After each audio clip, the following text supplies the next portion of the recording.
Čaute lidi, já vás dneska zdravím a dneska to bude takový kratší díl, tak 10 minut s Pokémon Go. Už jste si asi všimli toho zvuku a on se nám tady nachází Pidgey, toho nechcem. My potřebujeme nějaký 10minutový.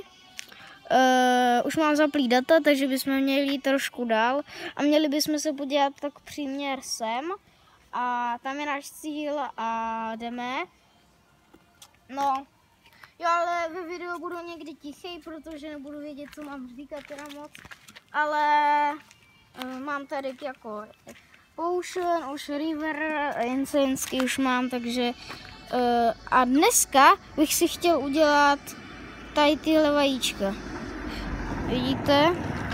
Už jenom 300 metrů mám takový ten jeden, ale fakt jako z těch vajíček jsou 2 kg, z těch se nic moc nevyklube, třeba Pidgey nejčastěji, nejhorší z toho, ale fakt už se mě vyklubalo strašně moc Pidgeyů, ale za chvilku si můžu udělat plný evolve. Jo a bude speciál za 30 odběratelů.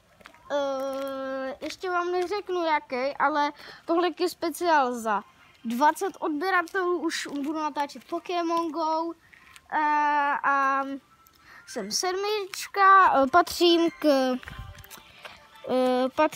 k Team Mystic, začal jsem to hrát 25.7.2016 a to je dost teda. Já už to moc nehraju, ale my jsme teďka měli Kam půjdeme, nahoru nebo tam? Jdeme. Tak půjdeme tam a tady je to dobrý. A někde tam by měli, tam je to kousek od lesa, takže by tam mohli být aspoň nějací Pokémoni.